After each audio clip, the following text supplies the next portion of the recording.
As the Daybreak Show continues on here this morning, I am very happy to have in studio a conversation with legendary broadcaster Dick Pust. How you doing, Dick? I'm doing really well. This is super cool to talk with you. You have a book out. It's AM1240, Life at a Small Town Radio Station. You can see it if you're watching the video here. It is out now, a beautiful hardback book of the life and times of Dick Pust at KGY. You were there for what, 50 years? 50 years, 51, some say. Yeah. Depends on how you count it. Depends on how it works out there. And you have seen so much change over the Northwest, Olympia, Thurston County, over that many time.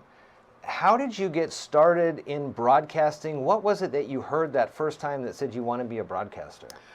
Like you, Jeff, I think it's in your blood. There's just something deep down inside that says, that's what I want to do. Mm-hmm. So I follow it all the way from the beginning, but mainly I talk about the 50 years I was at KGY. Yeah. Nice picture of you in the book. Yeah, it was Appreciate great. that. I will say, the very first live remote, if you could even call it that, was with you.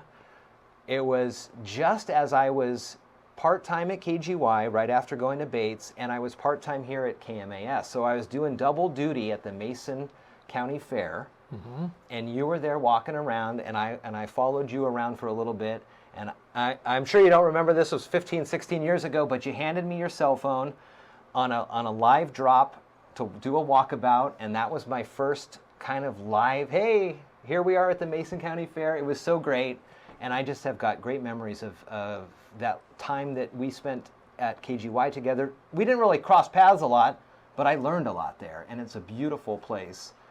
Tell me about some of the memories you have at KGY. Well, I was there when that beautiful building opened up. I started in the Rockway Leland building. Yeah. It's on the cover of the book there. Current home to Mix 96. Yes, and that's where I started. Yeah. I walked up the stairs, and a guy by the name of Don Jones, really old guy, I think he might have been in his 30s, something like that. And I was 19, and I just timidly knocked on the door, and he said, "What do you want?" And I said, "I'm looking for work." And he said, "What do you do?" And I said, "I don't know. What is there to do?" And he said, "Do you type?" I said, "A little bit." A week later, he called me and hired me, and I became the receptionist and the traffic manager, making $1 an hour. Wow. Yeah. Holy moly. And for those unfamiliar in radio lingo, traffic is the scheduling of the commercials and things like that. It's not like you were out I wasn't figuring out what was traffic going on with backups on 4th or State or Right. something like that. So from the Rockway Leland building, then KGY builds out on the water, which has to be one of the best studios in the country for a sunrise. I mean, you did the mornings forever, and you saw those sunrises. Actually, kind of down in the at the bay level, down, as you know, Olympia is surrounded by hills on both sides, so I don't see really sunrise or sunset from there. But yeah, the mornings were beautiful. Could look out towards Shelton, see the Olympic Mountains, and yeah, it was gorgeous. How did you get all the background on your book? How did you remember everything that happened? Good question. For some reason, I saved every piece of material. Maybe I had a big ego or something, but I saved every newspaper clipping, I saved every photograph, and I was a stickler with putting the names of the people on the backs of the pictures, the dates, and where the picture was taken. Not only that, but I kept a diary since I was 19, never missed a day. Wow. So every day I wrote down what happened. And of course, you don't just put this together in a day. It took me close to 7 years to put the book together. So as you go through 50 years, there are obviously highlights and lowlights, emergencies that happen. You were on the air during the Nisqually earthquake. How did that all play out? Well, we were kind of lucky, really, because the earthquake occurred, I think it was about 10:58 in the morning, something like that. We had the entire staff on duty, and so, we were all ready to go. If it would have happened on a weekend or at midnight or something, it would have been a little harder. But instantly, we all just kicked into doing what just came naturally and everybody became a news reporter. Yeah. Our generator actually worked, came on like it was supposed to, and we stayed on the air and until we had all the emergency information covered. You know, radio throughout your time saw some of the highs, the highest highs you could ever see, and radio announcers were the cock of the walk. They were the stars out there, to be sure, and you've got to have some great memories of being involved in events where they needed you. We got to have Dick Pust there. It's, you know, Lake Fair's happening, or some huge event is happening. We got to call Dick. You got one of those? It's all in the book. Well, let's see. I could think of the balloon ride, Okay. for example.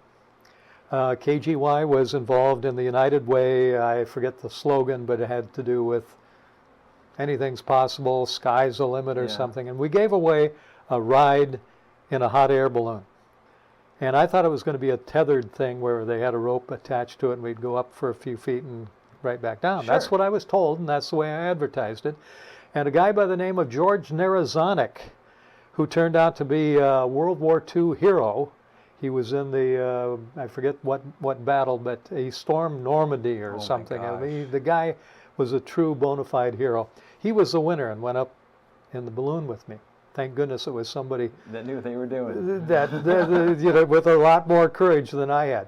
So the day came, got in the balloon down at Heritage Park on Capitol Lake, and went up a little ways, and the rope drops off, and the balloon keeps going up, and I asked the pilot, I said, "Isn't this supposed to be a tethered ride?" And he says, "Nobody told me." And so we go soaring over Olympia, and I thought, this is cool. Yeah. My winner got way more than we advertised, and so did I. And then we started drifting over some of those Bonneville power lines Sure. that come through Shelton here, too. And we couldn't get away. And it was starting to get dark and darker, and we were still over the power lines. And I could see the pilot was getting a little bit nervous. We were running out of fuel. So now what do? We can't get down. The Bonneville power line is right below us. And thank goodness, just before we ran out of fuel, there was a gust of wind that kicked us a little bit away from the power lines, and we came down.